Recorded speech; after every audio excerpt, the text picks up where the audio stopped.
Bonsoir. Merci à tous d'être venus aussi nombreux et nombreuses. On vous reçoit ici donc évidemment pour la venue de Myrion Mal. Moi je m'appelle Marianne, je travaille à la librairie Durance et avec moi il y a Ariane Hugues qui est autrice et illustratrice de bande dessinée aussi. Et on vous reçoit donc pour accueillir Myrion Mal. Alors en partie pour la parution de sa dernière bande dessinée, Le problème avec les fantômes. Pour recadrer un petit peu en intro, Myrion s'est fait connaître principalement, en tout cas au départ, par son blog Commando Culotte. C'est là vraiment que ça a explosé. Et puis après, tu as eu, grâce à ce blog, une première bande dessinée qui est sortie, qui était une bande dessinée didactique sur les représentations des femmes dans la pop culture, dans le cinéma, voire les chansons, la musique. Et puis, on en arrive après à des bandes dessinées pour enfants aussi, sur des sujets féministes engagés. Et puis, maintenant, au départ à La Ville Brûle, et puis là, la dernière chez Glénat, on a 4 BD qui sont sorties, qui sont un peu plus longues, et qui sont vraiment de la pure fiction. Autour de thématiques, alors il y a des thèmes qui reviennent souvent, la sororité, l'amitié, des problématiques de santé mentale. La dernière est sur le deuil. Et voilà. Et donc cette rencontre, elle est co-organisée donc par la librairie qui nous accueille ce soir et par l'association Maison Fumetti. Donc Maison Fumetti, si vous connaissez pas, c'est une association nantaise autour de la bande dessinée et de l'illustration au sens large, qui organise plein d'événements, un festival, des rencontres comme celle-ci, des ateliers de pratique de la bande dessinée, bref, tout un tas de choses super. Et notamment, il y aura le 15 novembre à Stéréolux un événement qui s'appelle le All Stars, où il y a un événement autour des sorties de l'année d'autoristes de la région. Donc c'est assez festif, il y a du dessin en live, n'hésitez pas à venir et on peut en reparler à la fin s'il y a des questions. Et donc là, on va faire un format de rencontre un peu récurrent de Maison Fumetti qui s'appelle les Antipasties. Donc les Antipasties, ça suit un peu toute la carrière des autoristes qu'on reçoit depuis leur descente d'enfance jusqu'à leurs projets futurs, en suivant un peu la métaphore d'un apéro délicieux. Donc voilà, c'est pour ça les noms des parties. Et donc, ça va commencer par la mise en bouche, c'est-à-dire les dessins d'enfance et les projets de jeunesse de Myrion. Et ah oui, j'ai oublié de préciser que ces rencontres, elles sont enregistrées, donc c'est enregistré ce soir grâce à Laure. Et vous pouvez aussi revoir les anciennes rencontres sur la chaîne YouTube de Fumetti. Donc Myrion nous a confié des trésors de ses premières œuvres.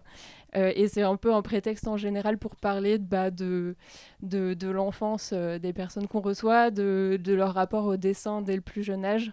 Donc qu'est-ce que tu peux dire sur ton rapport au dessin quand tu étais enfant?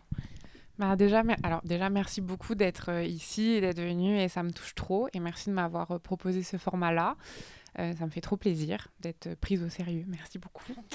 Et donc là, vous pouvez voir la magnifique couverture de mon dossier Moi, qui était un dossier de rédaction en 3e. Et donc j'avais mis un peu tout ce qui me représentait.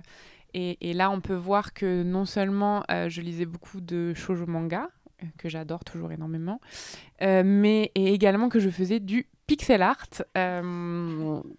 Voilà, j'étais sur un forum qui s'appelle Alphanart. Le petit dessin en haut, c'était quelqu'un qui avait dessiné mon avatar. Le dessin qui est mieux dessiné que les autres, quoi. Et puis, bien sûr, Tokyo Hotel, qui est une part importante de mon identité. Et donc, voilà, Bill dans sa période cheveux longs. Voilà, et donc juste après la période Rétémich, pour celles et ceux qui étaient fans. D'ailleurs, à côté, c'était un dessin pareil pour le forum Alphanart. Du coup, moi, quand j'étais petite, en gros, j'ai toujours dessiné, mais comme tout le monde, je pense, globalement. Et j'ai toujours beaucoup aimé ça. J'ai toujours écrit aussi des histoires pas forcément très très bien quand on a 8 ans, évidemment. Après, quand j'ai eu 12 ans, j'ai commencé à écrire des nouvelles qui se terminaient sur des meurtres. Mais il paraît que c'est un truc très classique des adolescents. Je confirme, pour avoir fait plein d'ateliers avec des ados, c'est dur de pas leur faire tuer des gens Mais ouais. dans leur BD. Moi, j'ai lu genre le journal d'Anne Frank à genre 11 ans et d'un seul coup, j'ai écrit que des trucs sur les camps de concentration, quoi. Et ce qui est un peu... Enfin, je ne suis pas juive, donc c'est encore plus problématique. Mais voilà, et en BD, j'ai grandi quand même dans une famille où on lisait de la bande dessinée. Alors, donc chez mes grands-parents paternels, j'ai beaucoup lu du Gottlieb, par exemple. J'en ai vraiment beaucoup lu. Évidemment, les Astérix et les Tintins et tout, mais mon préf, c'était vraiment Gottlieb. Et puis, de l'autre côté, ma mère, elle lisait des trucs genre les contes du moine fou, un truc comme ça. C'est genre une sorte de BD d'action, mais j'étais à fond, qui se passe en Chine avec... Enfin, bon, bref. Et à 10 ans, mes parents m'offrent premier Fruit Basket. Et je découvre les shoujo manga, et donc je suis dans un groupe de 4 amis et on s'achète évidemment, enfin moi j'avais droit à 2 mangas par an, donc il y en avait une, elle était fille unique, donc elle en avait plus, donc on avait droit, enfin on faisait on s'arrangeait pour lire énormément de mangas. Et en fait, les shoujo, j'ai vraiment... Enfin, aujourd'hui, j'aime quand même en parler parce que je pense que c'est extrêmement constitutif de mon rapport à la bande dessinée, de ma façon de dessiner, même le rapport à raconter les émotions, raconter les choses. Et puis, en tant que petite fille, d'un côté, j'avais Titeuf. De l'autre côté aussi, mon père lisait beaucoup... mes parents achetaient beaucoup des BD de l'association. Donc, par exemple, j'ai aussi, à 10-11 ans, je lisais des trucs de l'asso. Mais de l'autre côté, les shoujo, en fait... d'un côté, t'as Titeuf où il n'y a pas de filles à part Nadia et Dumbo et la maîtresse. Et de l'autre côté, t'as des shoujo où à la fois c'est des histoires de petites lycéennes qui se travestissent pour rencontrer le sportif d'athlétisme dont elles sont fans. Et oh là là, que des quiproquos parce que tout le monde tombe amoureux de ce garçon qui est tellement féminin. Ou alors juste des histoires d'amour en mode du lycée, au lycée beaucoup. Mais t'as aussi, par exemple, j'en parlais tout à l'heure en décasse, mais il y avait un manga qui s'appelle toujours Ayashi no Ceres de Yu Watase. Et en fait... dedans, c'est vraiment une histoire de genre, dans une famille, quand les filles ont 16 ans, elles sont possédées par la déesse Cérès, et du coup, leur famille essaye de les assassiner. Et c'est littéralement juste du sang partout et tout. Et en fait, t'as 13 ans et tu lis ça, et c'est pas pour dire, il faut lire des choses hyper glauques, mais il y a en fait une richesse de lecture avec des héroïnes, d'histoire, avec des héroïnes. Et pour moi, ça a été hyper important. Et je m'en suis éloignée que justement quand j'ai vraiment commencé à... j'ai lu beaucoup de blogs BD quand c'est arrivé, genre en 2005-2006. Et après, quand j'ai commencé un peu à traîner avec des gens de la BD, j'ai dit, ah là là, le manga, la honte. Et je regrette un peu parce qu'en fait, au final, qui est-ce qu'on lit à l'époque ? On lit Johannes Farr. Et en fait, c'est dommage parce que ça nous prive aussi d'une expérience de la BD qui est pour les personnes qui sont pas des mecs blancs, hétéros... qui étaient les auteurs de BD qu'on voyait vachement. Enfin bref, c'était quand même quelque chose d'important. Et voilà. Donc un peu mon petit récap. Et donc tout de suite Internet, quoi. Donc voilà, c'est ça. Genre le premier forum où j'étais inscrite, c'était It's Me. Je ressemblais pas vraiment à ça. J'étais très très laide. Voilà, je dis pas que le dessin est très beau, mais je faisais option latin. Voilà. Donc le calvaire du latinisme, parce qu'on passe vraiment de genre... moi je pense 3e à genre moi après Saint-Luc qui d'ailleurs hier c'était l'anniversaire des 9 ans de ce fanzine là, voilà. Et on se demandait si c'était une représentation de toi à l'adolescence fidèle à tes personnages. Je pense que du coup c'est ma petite BD Persil et Perséphone, et où c'est 2 petites sorcières, et après j'ai abandonné parce que c'est devenu la mode des sorcières et j'étais en mode oh non, je ne crois pas du tout à la magie, je ne voudrais pas qu'on m'associe à ça. Et je savais pas trop comment naviguer ça, mais moi j'ai été vraiment comme le personnage, donc Persil qui est celle à gauche, j'étais emo 100%. Quand j'étais au lycée, elle est très inspirée par mon look, en effet. L'autre, elle est plus gothique, et ça, c'était... Je pense qu'il y avait un truc de... J'aurais aimé être ce genre de fille avec des longs cheveux noirs, et puis qui sont trop cool, et tout ça. Moi, j'étais plus pataude, mais j'étais très stylée, quoi. J'étais emo, donc voilà, évidemment. Mais oui, c'est vraiment un hommage, ça, à quand moi, j'étais au lycée. Et ça se passe d'ailleurs dans mon lycée. Merleau-Ponty à Rochefort, si vous voulez tout savoir. Bon, c'était un petit insert, on aura l'occasion d'en reparler. Et du coup, on se demandait à partir de quel moment tu t'étais rendu compte qu'il y avait des vraies personnes qui produisaient ces BD que tu lisais, et que ça pouvait être quelque chose que tu pourrais faire aussi. Assez tôt, je pense, parce que, en fait, quand j'étais petite, par exemple, j'étais hyper fan de Tom Tom et Nana. Et je me rappelle assez vite de savoir que, genre, c'était Bernadette Després et une autre dame, et après que Bernadette Després... Enfin, de parler de... J'ai comme un souvenir un peu flou de, genre, parler des gens qui font les BD. Et puis, par exemple, moi, dans mon carnet d'Idol, la meilleure amie, quand il y avait écrit « Qu'est-ce que tu voulais faire ?», il y avait écrit « mangaka ». Donc, bon, c'était... Donc, je pense qu'assez tôt, je savais... Enfin, c'était... Mais c'était aussi un peu un rêve. Pas vrai, tu vois. Enfin, en fait, c'était au même niveau... si j'avais su, que être chanteuse, alors que bon. Mais dans ma tête, c'était un peu des choses un peu de rêve. Et d'ailleurs, j'ai eu des moments où je voulais être j'ai voulu faire plein de... J'ai des moments où je voulais être diplomate, pourquoi ? Mais voilà. Et mince, j'avais une autre chose que je voulais dire par rapport à ça. Et d'un seul coup, c'est parti. Mince. Mais je sais, en tout cas, tout ça pour dire que je pense qu'assez tôt, Ah oui, c'est ça, c'est que quand j'avais genre à partir de 9-10 ans, un truc comme ça, j'ai été abonnée à Jebookin. Et je me rappelle que dans Jebookin, il y avait... tu pouvais écrire à l'auteur de la personne qui écrivait genre Et en fait, il y en avait un, c'était genre le conte de la Dame Rouge. Et là, j'avais écrit une lettre à l'illustrateur. Et c'était Ludovic de Beurme, hilarant. Mais parce que j'avais été hyper bluffée. Et je me rappelle que je m'étais dit... déjà qu'il y avait ce truc de moi, j'admirais énormément les illustrateurs, illustratrices et auteurs, autrices de BD, quoi. Je me rappelle qu'assez tôt, j'avais cette... Bon, c'est un peu une figure beaucoup plus, je pense, impressionnante que ce que c'est en vrai, c'est-à-dire des petits clowns, quoi. Enfin, pour les meilleurs.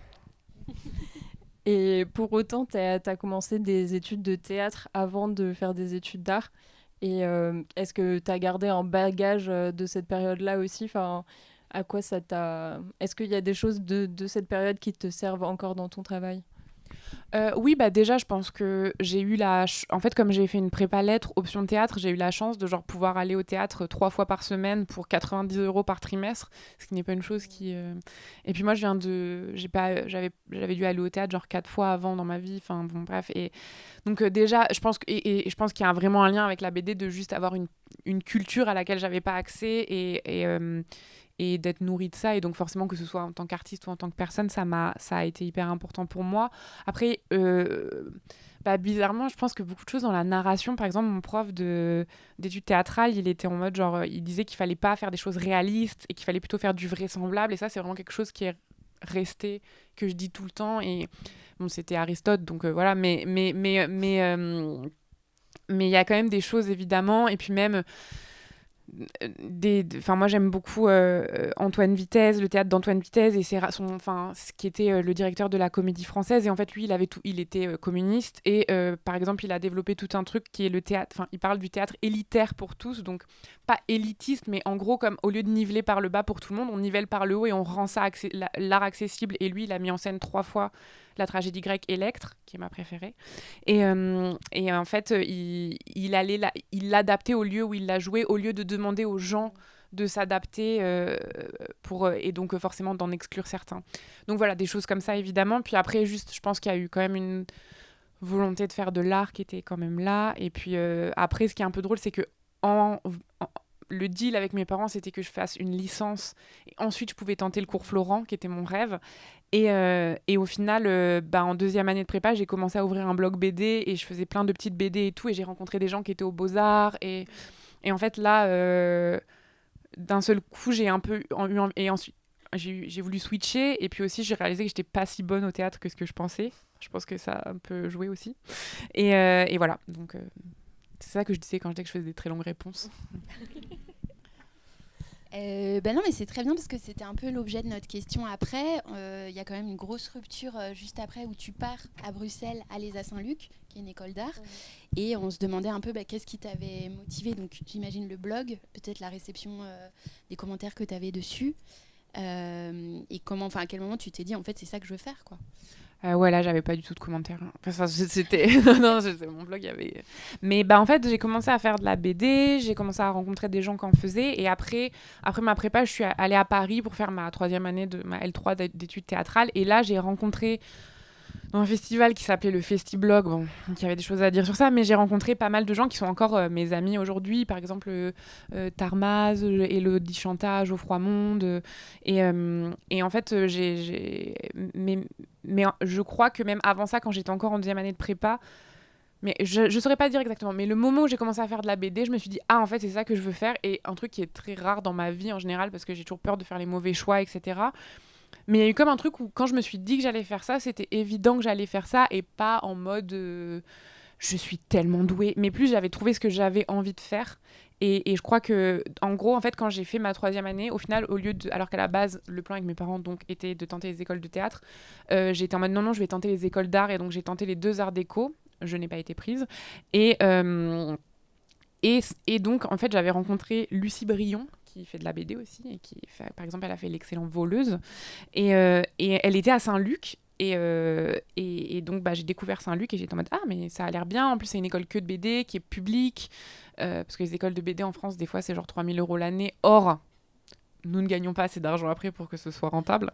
Et donc voilà, et Saint-Luc, il y a des choses à redire et des choses pas à redire, mais j'étais très contente de faire cette école. Je pense que ça m'a donné des bonnes bases. C'est aussi une école à Bruxelles où c'est beaucoup des profs qui viennent de la bande dessinée indépendante, par exemple de Frémoc ou de l'Employé du mois. Et donc, je crois que c'était Puis j'ai rencontré plein de gens qui, encore, sont mes amis aujourd'hui. Et voilà. Et par exemple, dans ma classe, il y avait Maybelline Skvorktov, pardon, qui a fait Roxane dans ses culottes et là, qui va faire sa prochaine... Enfin, voilà. Bref, et donc voilà, et je sais pas, j'ai l'impression de ne pas avoir exactement répondu, mais il y a eu comme un truc où quand je me suis dit que je voulais faire de la BD, là j'étais un peu avec mes parents, j'ai dit bon allez on change un peu le deal, et donc après le deuxième deal c'était que je fasse un vrai master après, donc j'ai fait un master de sociaux, et au final j'ai énormément de diplômes qui servent pas à grand chose quoi. J'ai vraiment choisi les trucs les moins bankable quoi. Ah oui, dans le sens économique du terme. On voulait te faire un peu parler. Tu nous as envoyé ça, qui visiblement était un projet justement de l'école, Chasseuse. Alors, vous n'aurez pas le temps de tout lire, mais on a vraiment eu toute l'histoire et qui est super déjà. Ah ouais. Et notre question, c'était un peu de savoir, parce qu'on voit déjà des thématiques que tu as déjà, qui sont déjà les prémices de ce que tu expliques dans tes BD suivantes, sur une femme que personne ne va croire en fait. On voulait savoir un petit peu comment ça t'était venu, comment tu avais trouvé ton style peut-être dans cette école, qu'est-ce que tu avais testé comme technique avant de vraiment trouver ce que toi tu voulais dessiner. Je sais pas si j'ai trouvé mon style à Saint-Luc parce que je pense que après c'est pour ça que j'ai fait du fanzine aussi, c'est pour essayer de trouver mon dessin en tout cas ou ma façon d'écrire. Mais oui, il y avait en tout cas c'est drôle parce que je savais que comme j'étais une fille, à chaque fois je leur disais je veux pas faire d'histoire d'amour, je veux pas, et ils étaient très cool avec ça et tout. Mais toutes mes histoires, un peu dans le thème de quand j'avais 12 ans, il y a beaucoup de meurtres ou de trucs un peu glauques, genre j'ai fait une adaptation de Barbe Bleue, enfin des trucs. Et là, donc c'était le premier projet en troisième année, et ce qui était intéressant, c'était que tous les élèves de la classe, on devait prendre, c'était comme un truc généalogique, et on devait faire à chaque époque. Et donc moi j'avais pris le premier, donc la préhistoire, parce qu'à ce moment-là j'étais j'ai oublié son nom parce que j'ai fait mais il y a une chercheuse en fait qui a écrit un livre sur la préhistoire, où en gros elle dit que tout ce qu'on pense de la préhistoire, on calque un peu des choses qu'on sait maintenant. Et un jour je suis allée la voir en conférence et elle était trop bête. Et genre elle disait des trucs hyper misogynes et tout, alors que dans son truc c'est hyper intéressant parce qu'elle dit justement que, enfin en fait pas elle dit, mais si on regarde les recherches, on voit qu'on peut pas du tout dire que les femmes étaient pas des chasseuses par exemple. Donc c'était un peu ça ce truc là où elle dit en fait quand on a trouvé des corps de femmes avec un attirail de chasse à côté, on s'est dit ah c'était des chamans, alors que quand on trouve des corps d'hommes on se dit ah c'est des chasseurs. Bon bref, truc de sociaux et de... Bref, donc j'avais voulu faire ça, et d'ailleurs c'était intéressant parce qu'on avait une grosse discussion dans la classe où on s'était rendu compte que tous les garçons, pratiquement, voulaient faire des personnages garçons, et et dans les filles, la moitié voulaient aussi faire des garçons. Et donc on avait une grosse discussion de pourquoi il y a des personnages masculins, c'était un peu les prémices, être bébé féministe, enfin bon, bref. Et c'est quand je faisais mon blog, je pense. Et voilà, et donc là, j'avais eu envie... Et je crois qu'en fait, dans ma classe, et maintenant ils ont changé ça à Saint-Luc, mais nous, on avait des velléités de faire des longues histoires parce que, par exemple, pour le jury, le diplôme, on devait faire 6 pages maximum, et j'avais fait plus. Après, j'ai mis mon projet de jury aussi, c'est marrant, mais... Si tu veux, d'ailleurs... Ouais, mais c'est juste, du coup, on voulait faire... Par exemple, j'avais fait 25 pages, mais donc au storyboard notamment, et il y avait... Et je crois qu'on avait envie de raconter des histoires un peu plus grandes, et j'avais envie, moi, de travailler de la narration plus long que dans des 3-4 pages, et voilà. Et donc c'est drôle parce que là, l'autre jour, je le relisais vite fait, j'étais en mode, c'est marrant, on trouve quand même des thèmes, parce qu'à l'époque, j'étais hétérosexuelle, et voilà, mais donc ça parle quand même de lesbianisme et d'amitié, de disputes et de trucs, c'est dans un internat, enfin dans un lycée, donc là c'est la chambre d'internat, avec un truc de harcèlement et tout. Bon, bref, mais surtout, maintenant, je trouve que c'est nul, mais je trouve que c'est un peu marrant de voir qu'il y avait quand même ces questions-là qui me... Ouais, moi, j'ai pas du tout trouvé ça nul. Je trouvais ça même assez mature pour cette... pour ces débuts-là, quoi. Mais Ben, écoutez, dans mon jury, il y avait le mec de Casterman, là, j'oublie tout le temps son nom, Benoît Mouchard, c'est ça? Je sais pas. Et il m'avait dit, c'est trop bizarre, tu dessines les narines, c'est pas bien. Merci pour ce retour. Merci beaucoup. Il était jaloux. Il avait fait pleurer une fille aussi. À cause des narines. Non, il avait dit, je sais pas. Je l'avais pas trop aimé. Ça se retrouve sur Internet. Ça se trouve, c'était même pas lui et je confonds. Et il est présent ce soir dans la salle. Merci d'applaudir. Et donc, tu as déjà commencé à en parler, mais du coup, tu as commencé à avoir une réflexion un peu méta aussi sur les récits que tu consommais, les représentations, la misogynie dans les représentations. Et c'est à cette période que tu as commencé donc, ton blog, que tu as commencé à produire de la vulgarisation féministe sur ton blog plutôt, centré beaucoup autour de l'analyse des récits. Et du coup, on se demande... Et à cette période, tu as aussi commencé donc ton fameux autre diplôme d'études de genre, enfin de sociologie et de genre. Et donc, est-ce que ça, c'était vraiment ensemble ou est-ce que tu avais cette envie d'analyser et donc tu es allé en études de genre? Enfin, l'œuf ou la poule, quoi. Intéressant. Alors, du coup, à la base, pourquoi j'ai fait de la vulgarisation sur mon blog, c'est parce que c'était en 2013, un truc comme ça, 2012 2013. Et c'était donc l'époque où quand tu allais en soirée, il y avait quelqu'un qui venait te voir et qui disait « C'est toi la féministe ?» Et là, pendant 4 heures, tu te tapais un vieux mec qui te disait des trucs nuls et en plus, il voulait pas être convaincu et tout le monde s'amusait et toi, tu étais là genre...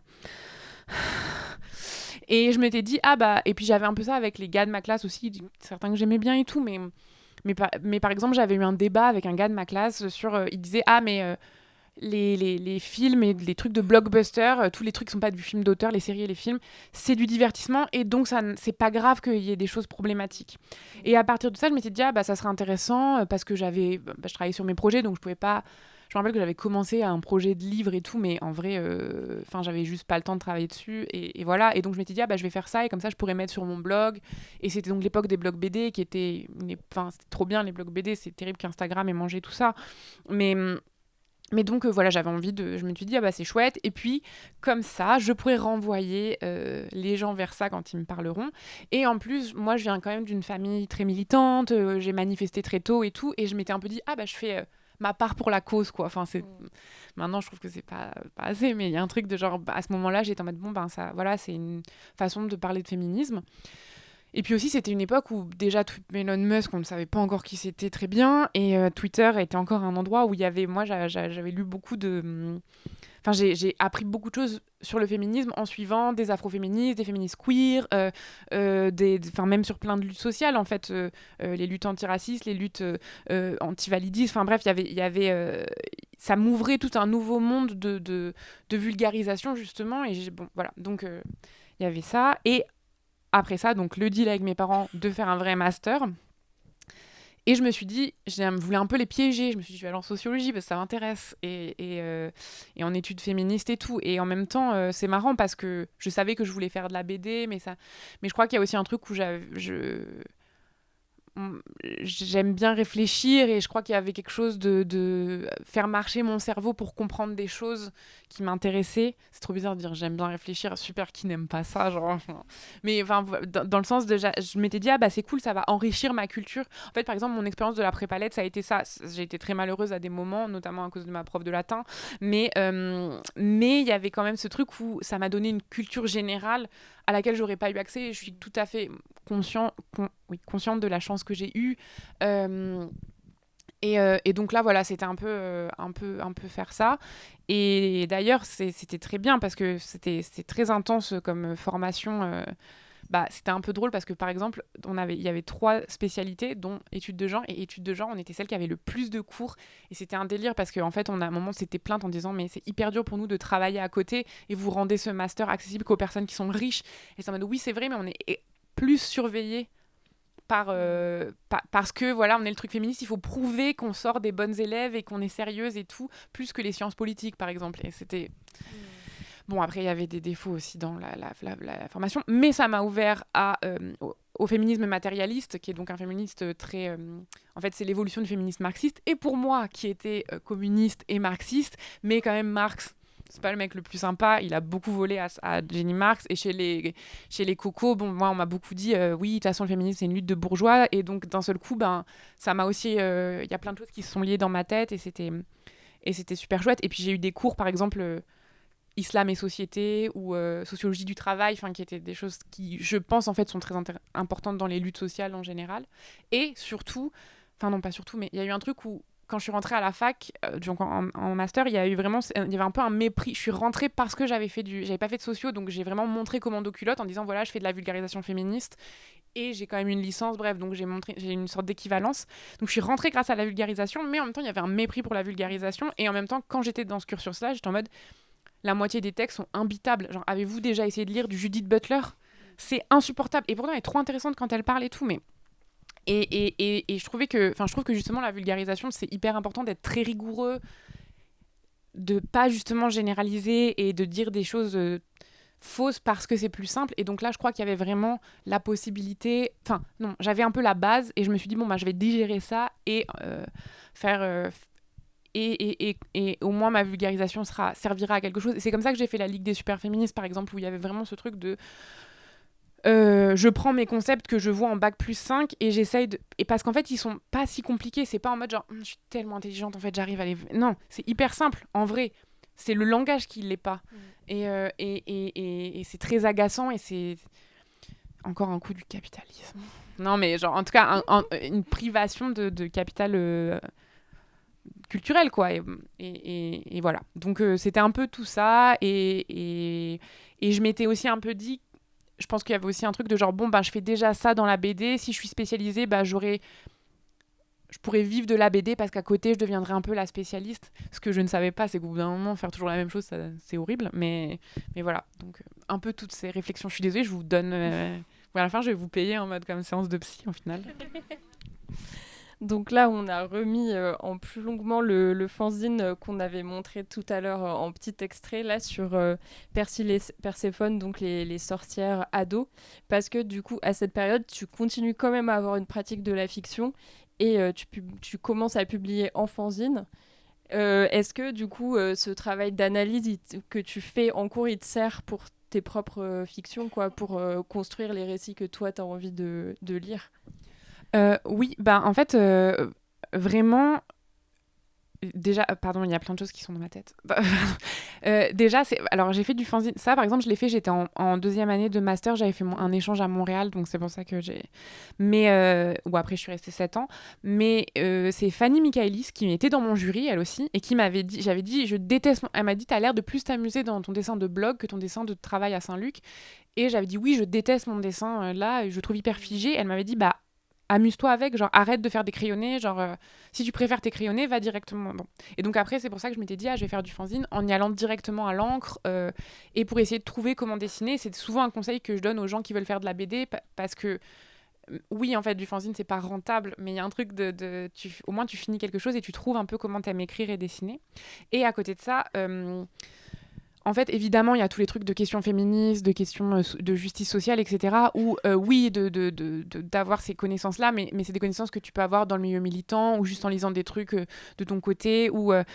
Mais donc, clairement, oui, ça m'a aiguillée politiquement. Et moi, je suis extrêmement vocale sur le fait que tout art est politique. Et les seules personnes qui croient que l'art est pas politique, souvent, s'en rendent pas compte. Mais c'est un peu ni de gauche ni de droite, c'est de droite. Et je crois que là, pour le coup, par rapport à ma façon d'écrire et de raconter, mon point de vue, je pense toujours à mon point de vue comme un point de vue situé. Je sais toujours que je parle depuis un contexte, depuis un peu des trucs que tu apprends en méthodologie au final. Mais voilà, donc ça, pour le coup, vraiment, je crois que et ma pratique de fiction, vraiment, Je sais depuis quelle place j'écris, depuis à qui je m'adresse, qui je ne veux pas blesser. Et ça, je pense pas qu'il faut faire de la socio pour le savoir, mais ça, je pense que moi, c'est là que je l'ai acquis. Hyper intéressant. Merci beaucoup.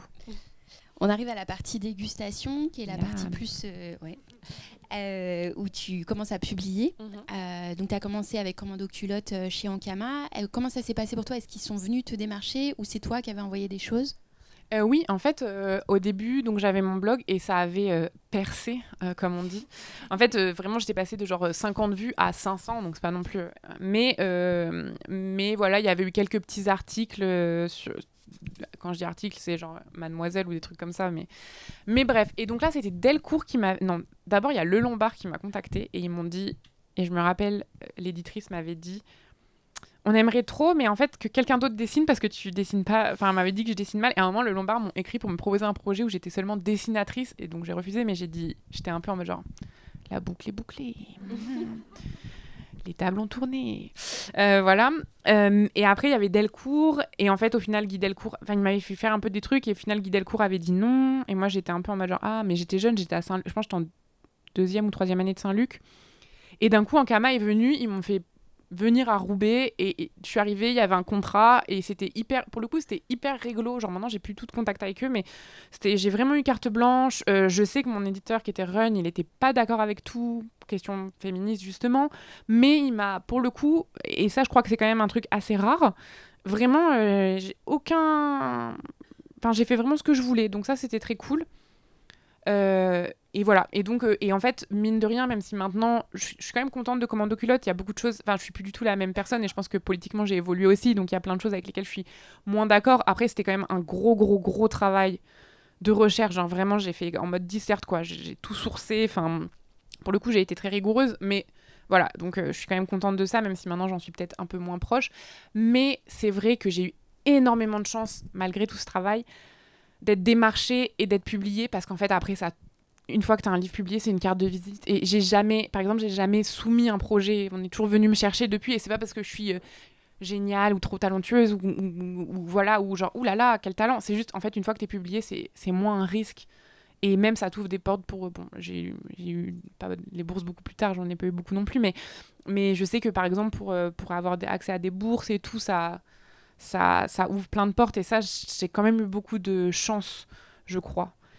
Et surtout que c'était un peu la période, et après je finis, mais par rapport à Ankama, où ils m'ont vraiment ils ont pris une chance, et c'était quand même la période où on commençait, où les éditeurs étaient un peu en mode genre on veut être par exemple Delcourt, ils voulaient être sûrs que je buzz. J'étais un peu en mode genre ça va pas buzzer en fait, enfin genre et en fait maintenant je suis un peu je trouve que c'est vraiment c'est pas un très bon travail, pour moi, le travail d'éditeur et d'éditrice, c'est aussi prendre des chances sur des gens et les accompagner. Et donc, ce truc-là, on veut être sûr que ça buzz pour pas perdre d'argent, pour moi, c'est une dérive assez triste de ce secteur-là. Voilà. Donc on voit après que tu es passé aux éditions La Ville Brûle, que tu as continué des ouvrages féministes et là adressés plutôt aux adolescents, voire pré-ados même. Comme tu disais tout à l'heure, avec cette optique de reparler de la représentation des femmes, de parler de sujets qui ne sont pas forcément lambda, qu'on ne voit pas forcément à l'école, etc. Donc voilà, c'était pour vous remettre un petit peu de dessin dessus. Et après, on voulait aussi parler en source d'inspiration du cinéma, parce que ça a l'air d'être vraiment quand même une de tes passions. Là, tu nous as envoyé une bande dessinée autour du cinéma d'Éric Rohmer. Et on se demandait un petit peu, parce que même sur ton blog, on voit, tu parles énormément de ça. Dans les décors de tes bandes dessinées, il y a des affiches. Donc, il y a vraiment énormément de références sur ça. Et l'idée, c'était de savoir, est-ce que tu n'as pas été dégoûtée, justement, à force de te nourrir en sociologie sur l'étude des genres, des représentations de ce cinéma-là ? Parce qu'on voit que tu analyses finement, tu dis, voilà, on a le droit de regarder ces films-là, il faut juste savoir ce qu'on regarde et avoir les codes pour dire, ok, ça, c'est pas terrible, mais je le regarde quand même. Donc voilà, est-ce que pour toi, c'était un amour tel que tu t'arrives quand même à regarder ça, même quand ça colle pas exactement à tes nouvelles idées ? Oui et non. Par exemple, je pense que déjà, en fait, il y a un moment où tu peux plus regarder certaines choses juste parce que, en fait, quand un truc est trop problématique, trop misogyne, trop raciste, trop homophobe, c'est juste pas bon. c'est juste pas bien en fait. Enfin, à un moment, voilà, l'histoire est pas bien, c'est pas intéressant. Et je crois vraiment que ça, c'est même pas un travail, c'est juste un truc de prendre du plaisir à regarder des films. Après, des fois, il y a des choses où, avec l'époque, bon, ça peut être gênant à certains endroits, mais ça va l'être moins. Il y a des trucs où tu peux voir, par exemple, j'adore. En fait, j'ai vu ça parce que je regardais Brooklyn Nine-Nine, ou pareil, Brooklyn Nine-Nine, c'est quand même des flics, t'es un peu en mode genre... Mais il parlait tout le temps de Die Hard, et à un moment, j'ai vu Die Hard, et j'étais en mode, qui est donc un film de flics de Noël. C'est excellent. Moralement, je suis pas d'accord avec rien. Éthiquement, c'est tout ce contre... je lutte contre tout ça, mais le scénario est incroyable, et c'est tellement bien écrit. Mais là aussi, c'est parce qu'en fait, c'est pas le scénario en lui-même n'est pas misogyne, raciste et tout. Il y a des écueils de représentation, mais tu peux te permettre de détacher ça parce que c'est pas... Bon, bref, je sais pas si ça fait du sens. Et par exemple, Rohmer, moi, c'est vrai que ça a été hyper important pour moi, le cinéma d'Éric Rohmer. Mais en fait, Éric Rohmer, il y a un truc qui est... Et ce qui est très intéressant, j'ai écouté beaucoup d'émissions sur Rohmer parce que je suis vraiment fascinée par son travail. Et même les gens qui en parlent, ils sont en mode « Est-ce que Rohmer était homosexuel ou alors est-ce que c'était un agresseur, mais on ne le sait pas ?» Et en fait, parce qu'ils considèrent les femmes comme des sujets. Et moi, j'irais jamais dire que Rohmer est féministe. Rohmer, il était catho, il croit vraiment au mariage. Il y a des trucs où... Enfin, il y a des films, par exemple, Le genou de Claire, que moi j'ai un peu c'est pas du tout mon préféré, mais où en fait il va montrer, sans diaboliser cette espèce de gros pédophile qui est le personnage principal, qui veut absolument toucher le genou d'une fille de 15 ans, mais de l'autre côté, il va absolument montrer que que les deux adolescentes, elles sont absolument pétrifiées. Et tout. Bon, il y a un truc où il voit bien comment ça se passe, et j'ai pas envie de dire non plus qu'il est féministe, parce que pour moi, il ne l'est pas. Mais en fait, juste, il voit les femmes comme des sujets. C'est pour ça aussi que j'aime ces films, entre autres. Enfin, c'est au-delà de ça, mais c'est un peu la base qui permet de... Par contre, après, faut quand même être sincère sur le fait que... Enfin, souvent, ça me questionne dans le sens que moi, je suis une femme blanche. Et c'est vrai que dans le cinéma de Rohmer, il y a très, très, très peu d'actrices ou d'acteurs qui sont pas blancs. Et probablement que ça me gêne moins que s'il n'y avait pas de femmes. Donc, enfin, ça me gêne moins. Enfin, pas en mode genre je m'en fous, mais dans le sens où c'est pas mon premier réflexe. Et ça, c'est aussi un truc de construit. Donc, je pense que c'est toujours un travail de se questionner sur qu'est-ce qu'on se permet, qu'est-ce qu'on... Et enfin... par rapport au cinéma, que j'aime évidemment, enfin oui, c'est vraiment ma passion, mais j'adore ça et c'est incroyable. Je crois aussi que le fait je suis arrivée tard vers le cinéma parce que peut-être que d'autres personnes dans la salle ont eu cette expérience, mais quand vous êtes une jeune femme et que vous n'êtes pas... Enfin, vous vivez un peu comme une femme hétéro et que souvent, vous sortez avec un homme beaucoup plus vieux que vous, parce que les vieux hommes aiment beaucoup les adolescentes. Et là, vous avez 19 ans et un mec de presque 30 ans vous montre des films en disant « tu vas comprendre ». Et c'est tous des trucs trop nuls, genre Godard ou... Mon deuxième mec, il était horrible déjà, vieil homme. Et en plus, il aimait trop les films sur les traders. Enfin, excusez-moi, quoi, à un moment... Bon, et en fait, je n'aimais pas le cinéma parce que c'était un truc que les hommes utilisaient pour me faire sentir conne. Vraiment. Et donc, je m'en suis détachée. Et c'est après, par exemple, Rohmer, c'est parce que quand j'étais à Montréal, dans mon atelier, on avait un club cinéma et il y avait un truc beaucoup plus horizontal pour arriver. Et donc, par exemple, j'ai une culture de classique de cinéma qui est pas ouf. Enfin, j'en ai vu certains et j'en rattrape d'autres maintenant aussi en sachant que ça va être un peu confortable, que ça va pas être des sales merdes forcément. Et par exemple, mais après, moi je veux pas regarder le film de Werner Herzog parce que Werner Herzog il travaille avec Klaus Kinski qui a incesté sa fille et en fait tout le monde il le savait et tout le monde a dit oui mais il y a des films où il y a pas Kinski. Bon on s'en fout pour moi, voilà. Bref, je pars dans tous les sens. Mais j'ai quand même des critères et des trucs qui je pense sont importants et voilà. Mais par exemple, j'ai une culture de femmes cinéastes ou de cinéma qui n'est pas forcément un cinéma français ou canadien ou anglais, ou enfin bref, occidental, disons, parce que je suis arrivée par une autre porte qui m'a permis de voir des trucs un peu plus divers et donc moi, par exemple, c'est pour ça que je dis tout le temps, j'adore les films où c'est juste des gens qui parlent de leurs émotions. Parce que déjà j'aime ça, et en plus il se trouve que comme c'est des films qui coûtent moins cher à faire que genre les Avengers, souvent les gens qui sont derrière la caméra ou derrière le scénario sont un peu plus divers et variés. Voilà. J'espère que ça répond bien. Excusez. J'essaye de moins m'excuser pour dire que je dis des choses intéressantes, mais... C'est super. Mais on va revenir vers tes livres. Et garantit 100% sans trader et avec beaucoup d'émotions. Donc ça, c'est ta première trilogie, on va dire, à La Ville brûle. Et c'est un peu là que vraiment tu as mis en place le style qu'on te connaît.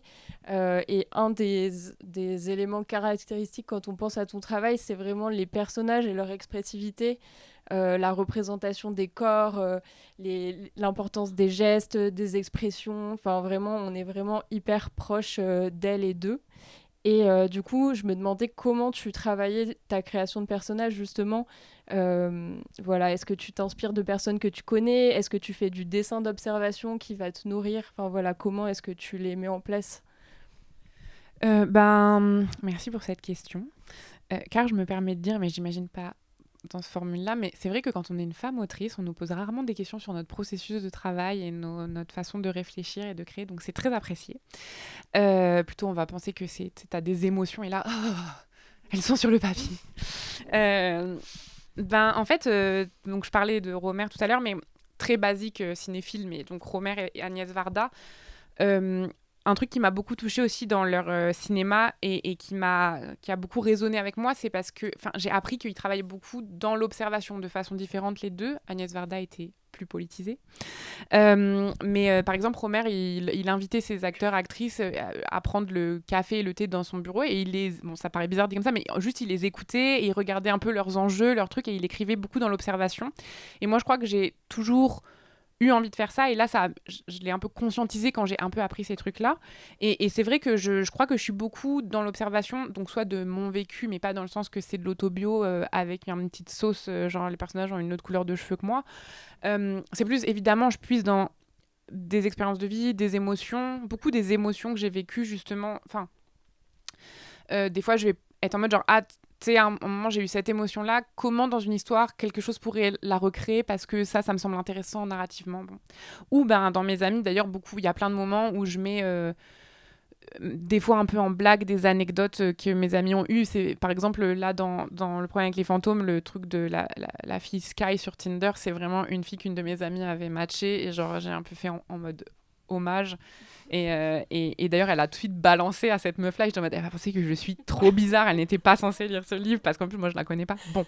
Mais donc, ouais, je crois que je suis beaucoup dans l'observation. Mais en même temps, là, on peut revenir au début de la question de la vraisemblance et du réalisme. Parce qu'aussi, je crois que je suis vraiment... Moi, genre, mes personnages, ils existent que dans mon livre. C'est important pour moi. Genre, je leur invente pas une background story, mais pas en mode genre que c'est nul de le faire, c'est juste que pour moi ça marche pas et en fait c'est parce que chaque chose que je donne d'eux, ça doit avoir un sens dans l'histoire et c'est comme et dit comme ça semble un peu pompeux, mais c'est plus dans le sens où la façon de parler, un détail, en fait pour moi c'est pas que ça va ça va ressortir en mode le couteau qu'elle avait mis sous son oreiller, elle s'en sert pour tuer son voisin, c'est plus en mode genre en fait, ce petit détail-là, ça va donner ce trait de caractère de ce personnage sans qu'elle dise « je suis plutôt bout en train ». Et donc, c'est un peu comme ça que j'essaye, par petites touches, de construire ça. Et en effet, c'est vrai que dans mon dessin aussi, je crois que je suis beaucoup... pour moi, évidemment, dessiner les émotions, c'est très, très important, que ce soit par le corps ou par les visages. Mais aussi parce que c'est comme... moi, par exemple, pour essayer de définir mes personnages dans ma tête, je fais un peu ce truc de genre dessinons la mode, de leur créer des petites tenues au début, un peu pour être en mode genre, elle est un peu comme ça, elle est un peu comme ça. Mais surtout, ça va être leur façon de parler, où là, je vais soit inventer, mais on n'invente jamais vraiment, ou piocher dans les gens autour de moi. Et leur façon de parler, leur façon de se tenir un peu. Et moi, c'est comme ça que je les différencie et qu'après, je leur donne une histoire. Je sais pas si ça fait du sens, mais de savoir un peu... quelle est leur vibe. Et voilà, c'est comme ça que je construis vraiment. Et puis après, il y a le truc des dialogues. Là, je vous dis parce qu'on voit bien que mes BD sont ce qu'on dirait bavardes.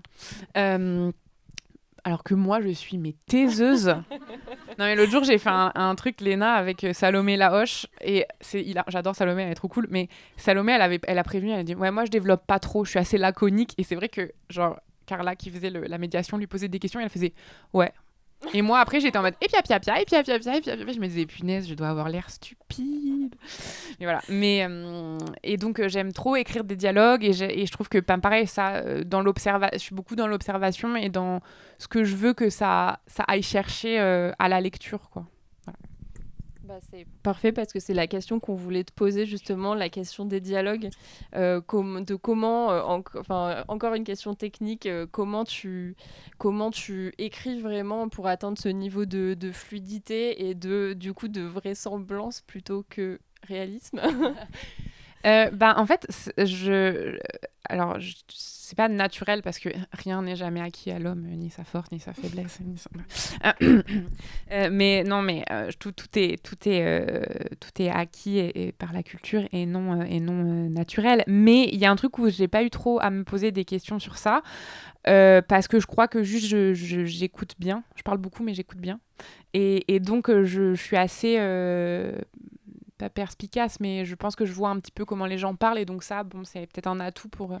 Et puis après, c'est des trucs où, plus que j'ai vu, par exemple, j'ai beaucoup de mal souvent, il peut y avoir des exceptions, mais par exemple, il y avait un gars dans mon atelier, et pour faire un peu en mode, genre, ces personnages parlent pour de vrai, il écrit tout le temps dans « je te dis ça », genre J apostrophe, T apostrophe, dit, enfin, il y avait un truc, et je me disais, mais c'est fou, parce que moi, ça me sort énormément de la lecture. Et je reviens à Rohmer, par exemple, mais Rohmer, il y a un truc dans ses dialogues où moi, je trouve que c'est incroyable parce que à la fois c'est hyper c'est à la fois très oral et des fois ils vont avoir des tournures de phrases hyper soutenues et il y a des petits actes, il y a dans l'arbre, le maire et la médiathèque qui est un de ces films qui est un des premiers que j'ai vu, peut-être non, le deuxième que j'ai vu je pense, et dedans il y a une petite enfant, tu sens qu'elle récite, tu vois, comme on récite une poésie, mais ça marche hyper bien en fait, et je me disais mais c'est marrant parce qu'en fait c'est pas obligé que ça soit du parler pour qu'on ait l'impression que ce soit parlé justement, et je crois que je cherche plus la fluidité, mais par contre je suis extrêmement pénible sur ça, vraiment avec Marianne de la Villebrûle que j'adore et qui est une super éditrice, mais il y a vraiment un truc de où des fois elle me disait là il faudrait que tu changes et qu'on mette un point, et par exemple là quand je travaillais avec Gléna et une nouvelle éditrice, j'ai dit alors je suis très très chiante sur les ponctuations mais parce que pour moi le rythme est hyper important, le fait d'un mot à la place d'un autre, je suis ouverte aux suggestions, et des fois je suis en mode c'est vrai, mais des fois je suis en mode non c'est hyper important que là ce soit ce mot là et qu'il y ait cette répétition, c'est hyper important, et dans ma tête c'est comme un truc un peu de Lego un peu fragile, et j'aurais peut-être dû dire Capla parce que c'est vrai que les Lego c'est un peu plus solide, mais bref, en tout cas, et voilà. Super. Et une autre caractéristique plutôt de tes livres, c'est qu'ils montrent des groupes d'amis et que dans le même temps, ça amène une vraie impression de bienveillance et d'écoute du groupe. Et donc, on se demandait un peu pourquoi ce choix aussi de représenter plus que tout des groupes d'amis, et qu'est-ce que ça te permettait de faire en termes de dynamique de groupe, de relations entre les personnages. Ça, je sais pas si c'est en mode parce que j'ai fait de la socio, mais je pense que j'ai fait de la socio parce que les dynamiques humaines m'intéressent, les groupes, les relations entre les humains, ça m'intéresse beaucoup. Je trouve qu'il y a beaucoup de choses à dire dans des choses un peu infimes et très banales, et les dynamiques de pouvoir aussi, ça m'intéresse, mais pas forcément en mode oppression systémique, mais même en général. Bref, toutes les dynamiques de groupe m'intéressent, et quand j'ai fait donc c'est comme ça que je disparais, je pense que je l'avais pas trop réalisé. Enfin, je pense que ce qui était important à ce moment-là pour moi, c'était que ça soit pas manichéen, que genre les personnages, ces amis qui comprennent pas, c'est pas parce qu'elles sont méchantes, c'est parce qu'en fait elles savent pas, et ceux qui comprennent, c'est parce qu'ils sont passés par là et ils comprennent. Par exemple, il y a quand même un garçon et une fille, et même si c'est un gars gay qui partage des thématiques queer avec elle, on sent qu'il y a un truc où, en fait, parce que c'est un garçon, il y a aussi des choses auxquelles il n'a pas accès. Enfin, et je crois que c'était des choses que j'avais en tête quand j'écrivais. Et en fait, à la fin, on m'a beaucoup dit « Ah, c'est marrant, en fait, elle est hyper seule, mais ça parle beaucoup des autres. » Et je me dis « Ah oui, c'est vrai. » Puis là, j'ai voulu faire donc Adieu triste amour, qui était pour moi une adaptation d'Orphée et Eurydice, où c'est Eurydice qui décide de s'en aller. Et j'avais cette idée d'espèce de utopie. Et puis moi, énorme lesbienne, j'étais devenue super lesbienne, j'étais en mode genre c'est trop important. Là, c'était pendant le confinement, j'étais genre... je regardais que des documentaires parce qu'évidemment on était confinés, donc je pouvais pas avoir mes amies lesbiennes, et du coup je regardais des documentaires sur des communautés lesbiennes et j'étais en mode genre et en fait c'était et j'avais envie de ça, j'avais envie d'un truc moi dans ce groupe là en fait je pense que dès qu'on est marginalisé d'une certaine façon, la communauté c'est hyper important, c'est pas pour rien qu'on parle de deuxième famille, de famille choisie, même si je sais que il y a des gens qui critiquent ça, mais en vrai, il y a un truc hyper... Enfin, le groupe est hyper important aussi pour les personnes un peu en marge. Et je sais pas, moi, il y a eu un truc où je me suis dit, mais oui, en fait, c'est merveilleux ce truc de vivre ensemble. Et moi, les amis, ça a toujours été hyper important. Et dans les moments où il y a eu des moments où d'un seul coup, j'avais moins de force pour avoir du social, mais en fait, mine de rien, même si j'ai besoin de solitude, je sens que j'ai besoin du groupe aussi. Et je pense que ça a été plein de réflexions de moi-même en tant que la personne que je suis et pas dans mon travail, mais même si les deux sont liés, mais où vraiment, en fait, j'étais en mode, mais le groupe, pour moi, c'est l'espoir et j'ai besoin d'espoir. Genre, je pense qu'on a besoin d'espoir pour continuer. Et en même temps, par exemple, là, quand je lisais Un désir démesuré d'amitié de Hélène Gianecchini, que j'ai trouvé incroyable, dedans, elle parle de l'idiosyncrasie, qui est le fait de pouvoir être seule en groupe. Et je suis en mode, wow, c'est incroyable, c'est exactement ça. Que le groupe, c'est pas forcément tout le temps être pognés ensemble et de devoir se taper dessus, enfin pas de se taper, mais se taper sur les nerfs et de jamais avoir d'espace à soi. Ce qui est un peu le truc que, par exemple, les anticommunistes vont dire, ah ouais, bah super, tu vas pas avoir d'endroit pour vivre et là, il y a tout le monde qui va venir habiter chez toi. Non, c'est pas ça, c'est vivre en harmonie d'une certaine façon. Bon. Et aussi que justement, il y a des choses pénibles dans le groupe, et c'est aussi un truc que je veux montrer, que je crois pas du tout au groupe comme un truc parfait. Et d'ailleurs, dans Adieu triste amour, même si c'était un peu utopique, il y a quand même ce truc où je voulais montrer qu'elle travaillait à ça. Que déjà, premièrement, c'était un truc un peu... J'avais voulu mettre un contexte de genre, il y en a une qui a eu un héritage, et donc elles ont pu acheter ce petit truc, et d'autres, elles ont fait un prêt, et là, bam, mais elles ont trouvé une... Enfin, parce que je crois vraiment qu'il y a du travail dans le groupe, mais par contre, pour moi, c'est vraiment mon endroit d'espoir, quoi. Et je crois que c'est important de raconter ça, parce que juste... ça m'anime et que ça m'intéresse aussi bêtement. Genre, des fois, j'ai l'impression d'utiliser mes livres comme un endroit pour réfléchir. Et même après, je me dis, oulala, j'espère que les gens vont pas se dire, la meuf parle toute seule, quoi. Parce que... Et pas dans le sens que je revis des choses, mais dans le sens que je fais dialoguer des idées. Bon, et voilà. Et donc, voilà. Et je crois que... moi, j'adore les humains, en fait. Les humains sont horribles et en même temps, les humains sont très beaux. Et je me rappelle d'une discussion que j'avais eue, j'avais fait une petite BD sur ça, je me demande si je voulais pas envoyer, mais bon bref. En tout cas, un truc de... Quand j'avais 17 ans, où j'étais donc hyper marxiste, et il y avait un gars qui m'avait dit genre « mais tu crois que les humains sont bons, la honte, les humains sont foncièrement mauvais ?» J'étais en mode « Non, je pense que les humains sont foncièrement bons, et maintenant je suis plus... Je pense que les humains sont neutres, et que c'est leur envie de moi. » Mais je crois qu'il y a plein de choses trop belles, et des fois d'ailleurs, en regardant des films ou en lisant des livres sur des relations humaines, ça me remplit de... Ça me rappelle un peu pourquoi j'aime les humains, et je trouve que c'est quand même une chose trop belle, quoi, d'arriver à exister entre nous. Voilà, fin. On en arrive à ta dernière parution, donc chez Glénat, Le problème avec les fantômes, qui reprend du coup la thématique d'un groupe d'amis, cette fois-ci, qui vont perdre l'un de leurs amis. Et ce qui est intéressant cette fois-ci, c'est que on s'est rendu compte que le thème du deuil, ou le thème vraiment de cette histoire-là, il était déjà revenu dans d'autres choses. Tu avais déjà un fanzine qui était les prémices de cette histoire. Il y a un des personnages dans l'album précédent qui travaillait sur un livre qui s'appelait Petit Fantôme. Et puis on s'est rendu compte pareil qu'il y avait certains personnages, même s'ils ne s'appellent pas pareil, on avait l'impression que physiquement on les voyait revenir dans différents albums. Donc notre question, c'était un peu de savoir si tu avais une sorte d'univers global avec des histoires potentielles que tu allais développer plus tard, ou si voilà, ça s'est fait comme ça et le thème est revenu et tu t'es dit c'est maintenant je fais quelque chose. Je vais être franche, mon rêve secret, c'est d'être comme Jacques Demy et d'avoir genre un univers où tout le monde se recoupe un peu, et genre Jacques Demy ou Ryan Murphy, ça dépend quelle référence. Mais je trouve ça trop marrant de mettre, par exemple, il y a Clara, le personnage de C'est comme ça que je disparais, qui revient en personnage secondaire dans Clémence en colère et tout, donc ça, voilà. Par contre, je pense que le truc du fantôme, c'est plus que c'est... Moi, je suis très dans l'immédiateté. Quand j'ai une idée et je la pousse au bout, et je déteste refaire, je suis très pas feignante, mais j'aime pas, j'ai l'impression de perdre du temps, et bon bref, et ce qui est nul, et c'est peut-être pour ça que des fois je vois des dessins et je suis en mode c'est immonde, mais tant pis, c'est imprimé maintenant.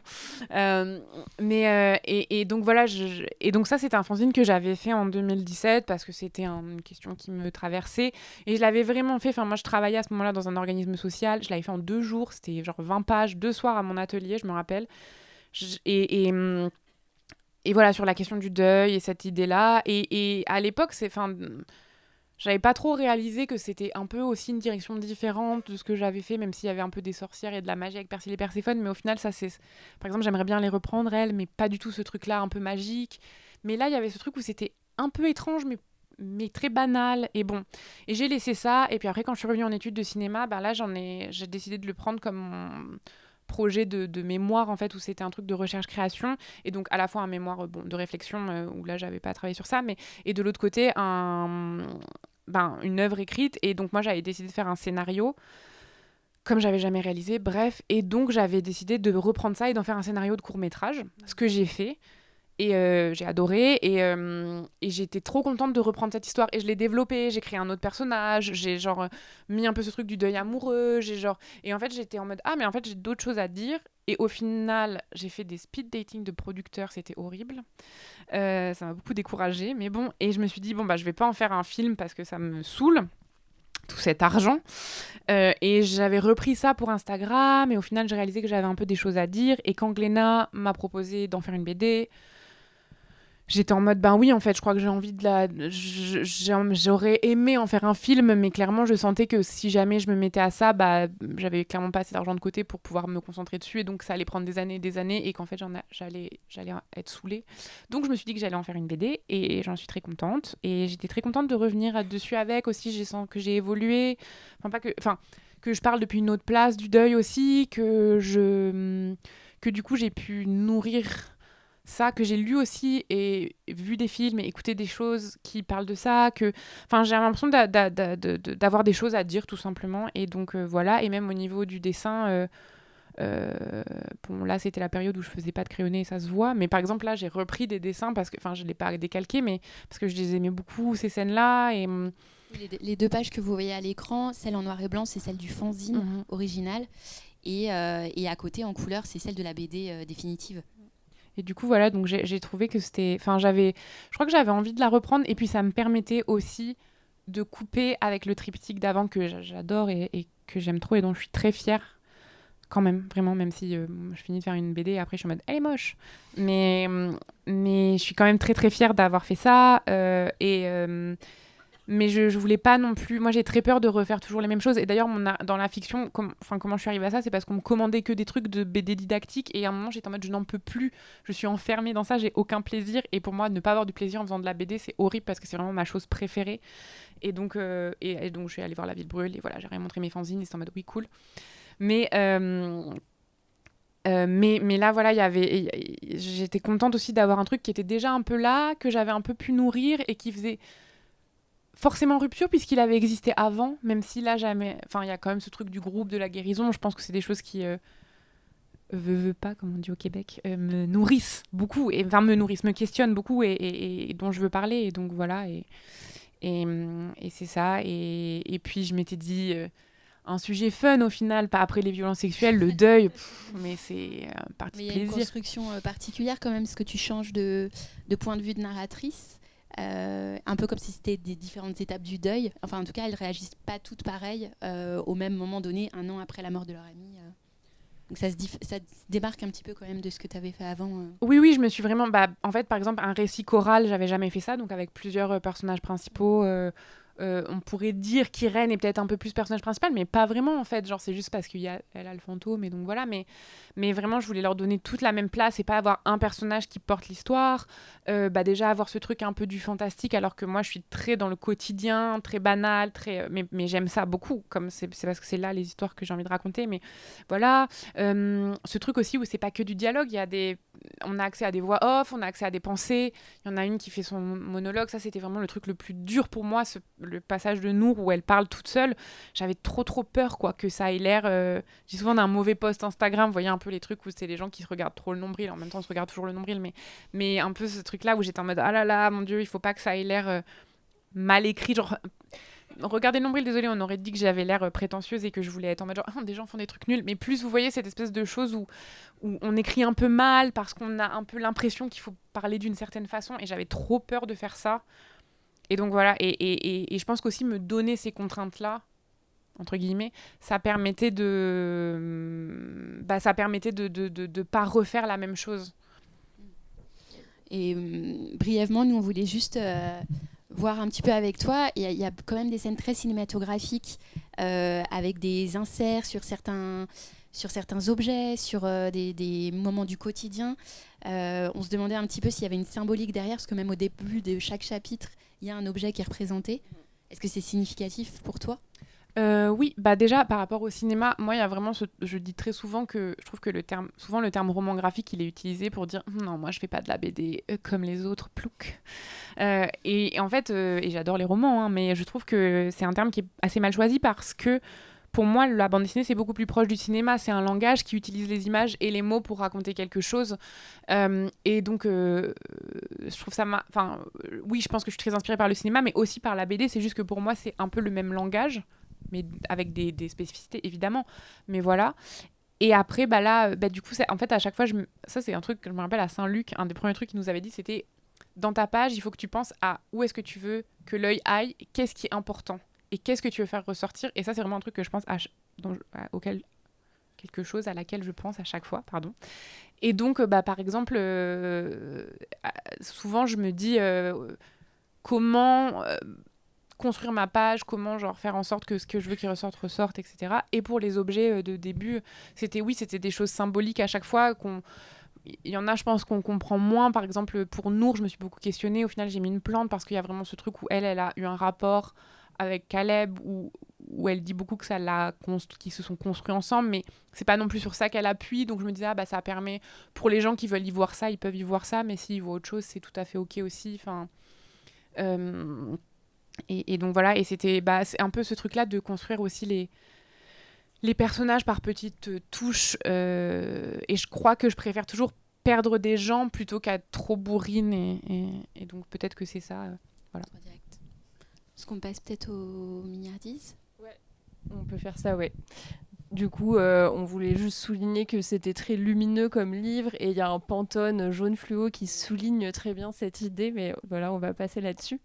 Et donc, on va arriver aux milliardises qui sont les à côté de ton travail. Donc, il y a différentes choses. Il y a ce que tu publies sur ton blog. Il y a des récits plutôt courts que tu vas publier en revue. Il y a du tatouage. Donc, on va balayer un peu tout ça. Et donc, on voulait commencer avec le rapport avec la musique qui revient aussi beaucoup dans ton travail.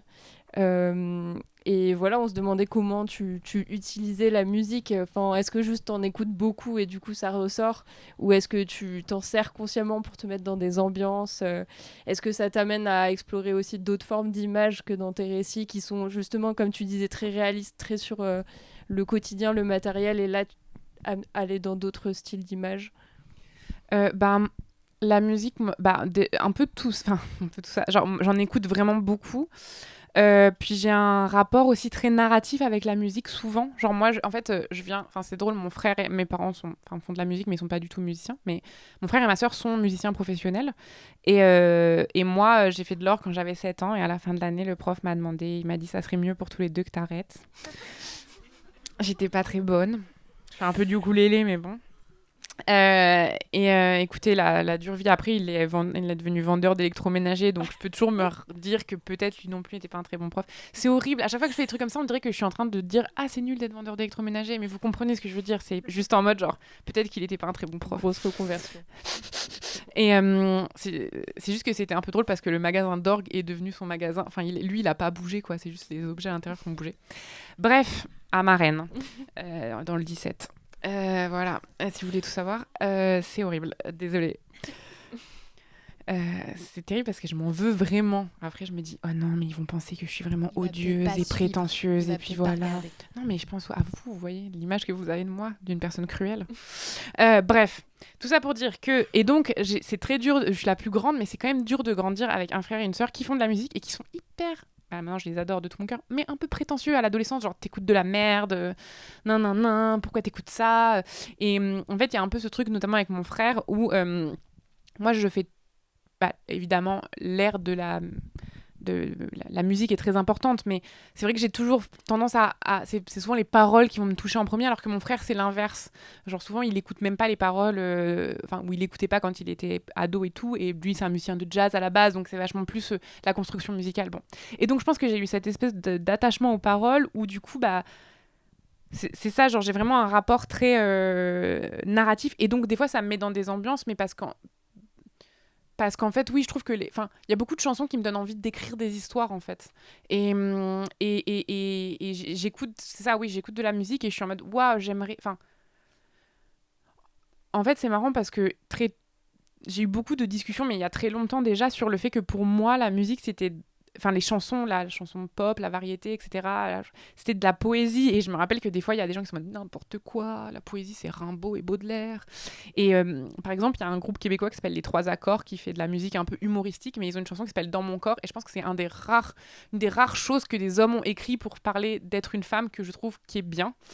Parce que du coup, c'est Dans mon corps de jeune fille. Bon. Et le début, c'est « Je me suis rasé les aisselles en pensant à toi. J'étais fatiguée d'être celle que tu ne voyais pas. » Et en fait, je trouve que cette phrase, elle est trop, trop belle. Et j'ai vraiment eu plein de débats en mode genre, moi, je trouve que c'est tellement poétique et tout. Pardon, j'ai positionné sur ta jupe.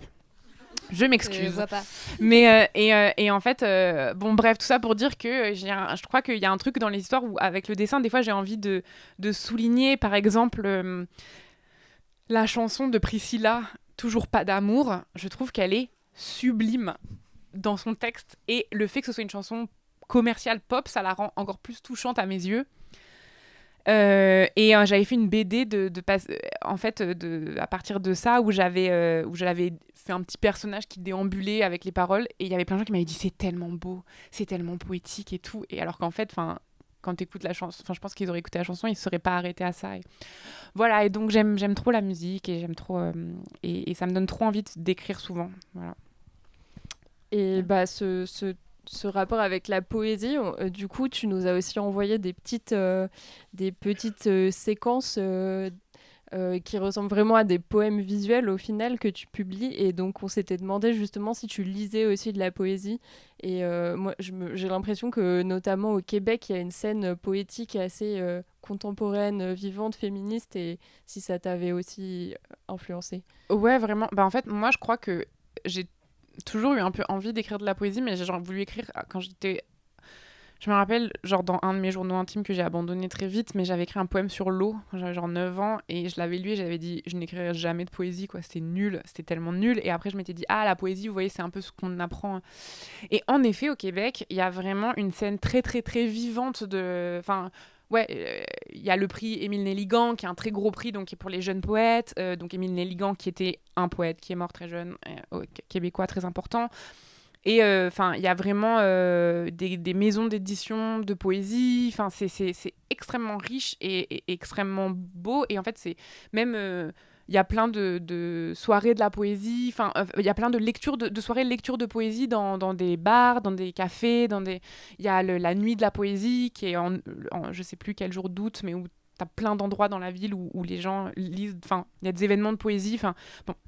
Et je crois que c'est aussi une poésie qui est forcément très différente et qui, moi, je crois, marche beaucoup sur moi parce que c'est de la poésie d'image.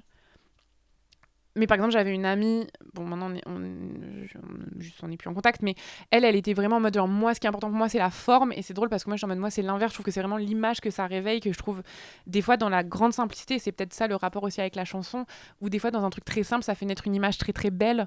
Et je pense que c'est aussi mon rapport au dessin, où dans un dessin, il y a un truc très simple. Moi, les dessins les plus simples ou les plus cassés, c'est ceux qui vont m'émouvoir le plus plutôt qu'un brio technique que je vais reconnaître, mais qui vraiment. Et voilà. Et donc, je crois que c'est vrai que j'ai eu envie de me dire, en fait, je peux faire un truc, je sais pas, des fois, je dis un petit poème quand je le poste sur Instagram en mode petit poème, parce que pour moi, c'est un peu une façon d'écrire des poèmes, mais parce que j'ai aussi besoin de l'image en même temps.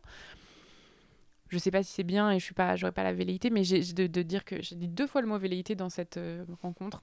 Ok.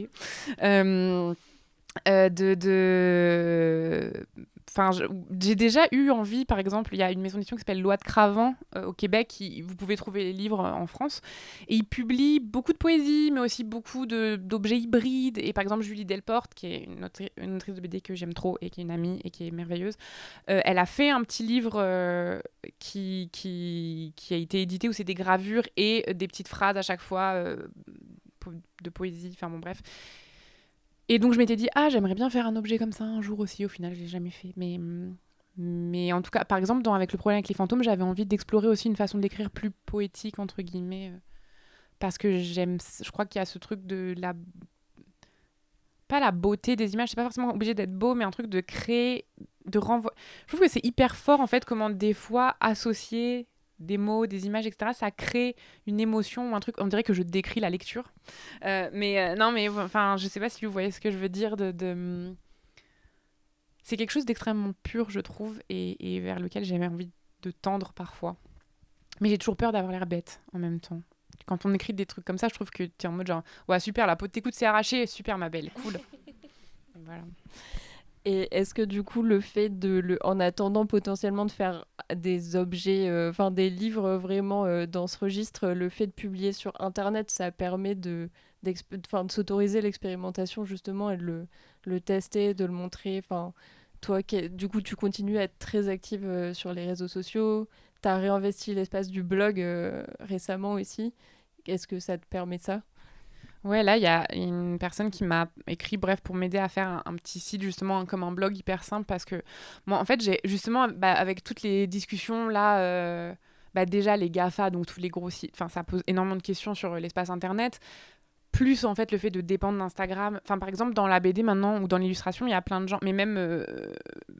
des fois dans des trucs genre les monteuses, les gens qui font du cinéma, des trucs comme ça, t'as plus besoin de portfolio, les gens ils vont sur ton Instagram, tu vois, et donc, mais c'est aussi un truc où Instagram, on est dépendant de l'algorithme, et en fait Instagram c'est quoi ?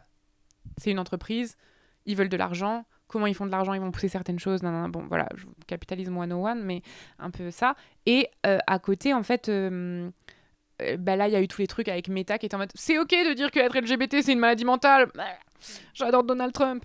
Et en fait, ça a posé toutes les questions de quitter Instagram et tout. Et en même temps, moi, par exemple, Instagram, c'est vraiment la seule façon que j'ai d'être en contact, à part là, en librairie. Mais si jamais, je pense que beaucoup d'entre vous, si vous me suiviez pas sur Instagram, vous auriez pas su que je faisais un livre ou que c'est devenu un peu notre outil de communication et notre plateforme, comme avant les blogs pouvaient l'être.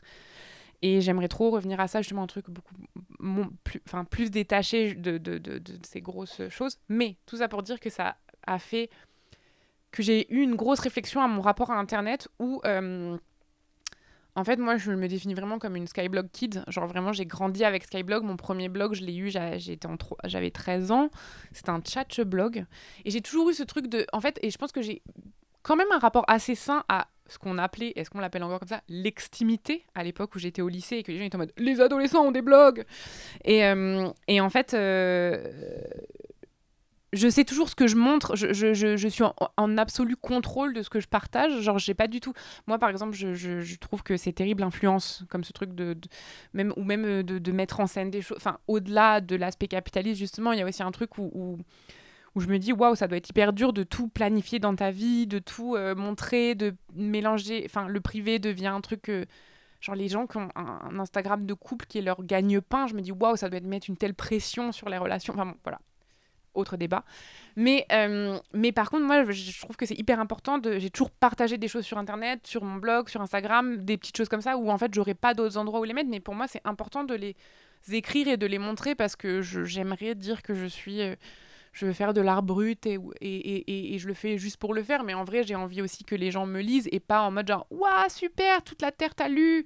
Mais plus genre quelques personnes, bref. Et donc, je crois vraiment qu'il y a un truc dans ma création où des fois, de faire des petites choses comme ça et de les mettre sur Internet, c'est hyper important pour moi. Et je crois que j'ai voulu me dire que c'était nul et que c'était loser et que c'était genre vraiment être accro aux réseaux sociaux. Et en fait, non, je crois que c'est juste une façon de partager, comme des gens avaient une pratique du fanzine qui est plus proche de ça que par exemple de la mienne, de faire des petites histoires et tout ça.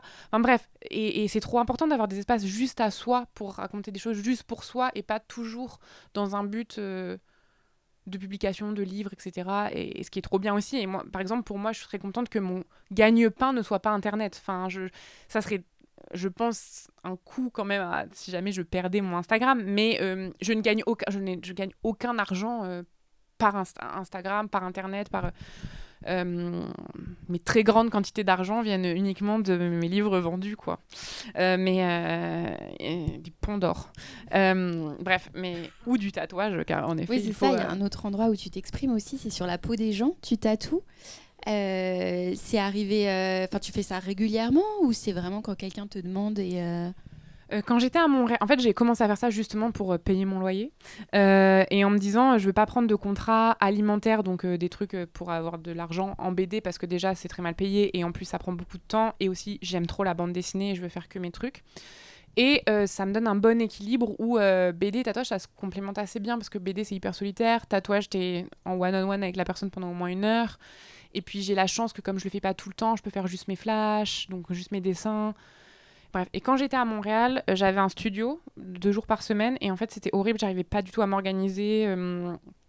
C'était très très dur pour moi de couper mon emploi du temps, de faire un peu de BD, un peu de tatouage, machin. Et maintenant, là, ça fait très longtemps que je n'ai pas tatoué. Et aujourd'hui, figurez-vous, je me suis racheté une machine car ma machine était cassée. Et là, je me suis dit, j'ai envie de retatouer. Et voilà. Mais là, ça fait très très longtemps, en fait, avec mon... Mais maintenant, j'aimerais mieux ce que je faisais déjà quand je venais en France et tout avant, de faire du guest. Donc, pendant 1 semaine, je tatoue dans un endroit...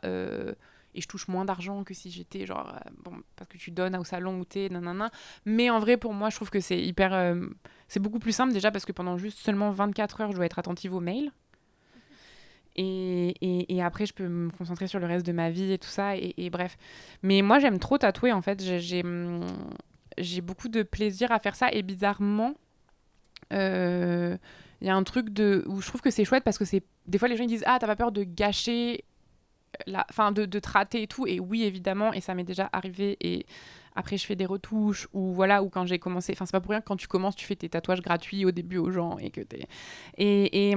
mais en fait, il y a un truc aussi où j'aime bien de devoir tatouer sur quelqu'un d'autre, parce que ton dessin, il est pas sur du papier, donc il prend une autre dimension, et donc il faut aussi accepter que ça va pas être exactement la même chose, et donc c'est un peu un truc où, à deux, où j'ai l'impression de...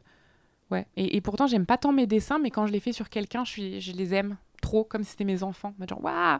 Genre, des fois, l'autre jour, là, il y a quelqu'un... Enfin, souvent, en fait, les gens qui... Bon, si vous êtes tatoué ou tatoueur ou tatoueuse, vous savez, mais on n'a pas beaucoup de... On envoie soi-même pas beaucoup de photos cicatrisées et on n'en reçoit pas quand on fait du tatouage. Et les seules fois où on en reçoit, c'est parce qu'il y a des retouches. Donc, t'es en mode, je suis une merde, je sais pas tatouer et tout. Et des fois, l'autre jour, en dédicace, il y a quelqu'un qui m'a montré un tatouage, il avait trop bien cicatrisé. J'étais en mode... mon enfant, alors que c'est littéralement le bras d'une autre personne. Mais ça fait, ouais, j'aime trop. Puis je pense que par exemple les gens qui tatouent à temps plein là, comme y a moins, les gens ont moins d'argent, donc les gens font moins de se font moins tatouer, donc c'est compliqué de booker, de nanana. Moi là j'ai une position où de faire un peu d'illustration, beaucoup de BD, un peu d'illustration, un peu de tatouage, ça me permet aussi d'avoir que les belles parties de tout ça. Et tu participes aussi à des fanzines, à des revues, même pour enfants. Comment tu sélectionnes, parce que du coup entre ça et les tatouages, etc., est-ce que tu te retrouves avec trop de demandes? Comment tu sélectionnes ce à quoi tu dis oui au final? Oui, après j'ai pas... Il se trouve que comme j'ai un profil... par exemple, j'ai très peu de projets d'illustration parce que j'ai été un peu catégorisée comme autrice qui dessine mal, dessinatrice qui dessine mal au début de ma carrière, et ça, je ne m'en débarrasse pas. Donc en fait, quand on me propose des trucs d'illustration, par exemple, soit c'est des trucs... Bon, La Ville brûle, ils me font confiance, évidemment, mais ça va être aussi des trucs didactiques et tout, et c'est un truc où j'ai parlé avec eux, déjà, de leur dire, c'est marrant, vous me donnez jamais genre des projets de couverture ou de... C'est tout le temps un peu... Ça reste enfermé dans ce truc-là, de trucs un peu didactiques que j'aime beaucoup, mais où des fois, j'ai envie d'explorer d'autres choses. Ou alors, là, par exemple, le livre que j'ai fait avec Ben, Wax, c'est parce que... c'était un délire cette expérience où vraiment j'ai touché du doigt le pouvoir d'être un homme blanc connu. Benjamin est un ange, vraiment céleste. Et en fait, il a dit, c'est Myriam Mal ou c'est personne. Et là, en fait, après, du coup, tu vois, j'étais en mode, c'est pas assez payé. Et ils étaient en mode genre, ah bon, mais regarde, Benjamin, elle veut... Enfin, bon, là, on me dirait que mais c'est juste qu'à chaque fois que je voulais argumenter sur un truc, il était en mode, oui, il faut faire ça. Sinon, je prends personne d'autre. Et du coup, j'avais tout ce que je voulais. J'étais en mode, waouh, incroyable, si tout pouvait se passer comme ça.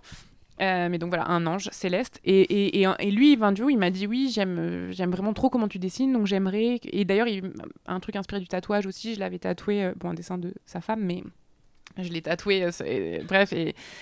En tout cas, trop sympa. Mais c'est rare qu'on me propose ce truc d'illustration. Mais c'est vrai que par contre, on va me proposer de... Oui, et le tatouage, c'est moi qui décide, mais ça, j'ai quand même de plus en plus maintenant des petits contrats de BD. que j'accepte. Par exemple, là, c'était La Déferlante, l'autre, c'était Biscotto. J'accepte parce que ça, j'ai envie. Il y en a que je refuse. Mais beaucoup, moi, c'est vrai que beaucoup, les choses que je refuse et qu'on me propose, c'est est-ce que tu voudrais pas adapter tel podcast en bande dessinée? Je suis en mode, ben non, parce qu'en fait, ça sert à rien. Enfin, il y a un truc où la BD, c'est pas un sous-art et un truc de... Et je trouve que des fois, bon, ben voilà, et c'est beaucoup ça qu'on va me proposer, donc c'est aussi assez facile de dire ça, de dire non. Et ouais, et en fait, en vrai, je pense qu'on me propose beaucoup moins de travail ponctuel que beaucoup d'autres personnes. Mais écoutez, tant mieux, parce que comme tu as pu le voir, je suis pas très bonne à répondre aux mails. Et donc, mais dommage parfois pour... mon petit compte en banque, mais écoutez. On va terminer juste avec la dernière partie qui s'appelle In Vino Veritas, ce qui est juste sur tes projets futurs. Là, on n'a pas d'image. On voulait juste que tu nous expliques un petit peu juste le futur projet chez Super Exemplaire dans la collection Romance Queer. Oui, bah du coup, mais écoutez, c'est quand même très flou parce que là, j'essaye de caler un rendez-vous avec l'éditrice pour qu'on en parle, parce que pour l'instant, il n'y a pas de date de sortie et tout, mais c'est censé être mon prochain projet. Et en fait, donc, c'est donc chez Exemplaire, qui est une maison d'édition alternative où, en gros, on touche une plus grosse part sur nos livres, mais il n'y a pas de commerciaux. Donc, en vrai, on doit quand même faire le rôle de commercial. Et par exemple, il faut faire un crowdfunding, qui est quelque chose qui, moi, me fait très peur. J'aime pas trop ça, mais bon, pas en mode... On dirait vraiment que je fais que bitcher sur des gens. Non, mais je veux dire, moi ça je me sens mal à l'aise de dire aux gens, donnez, c'est important mon projet, donnez de l'argent. Bon. Mais qui vivra verra.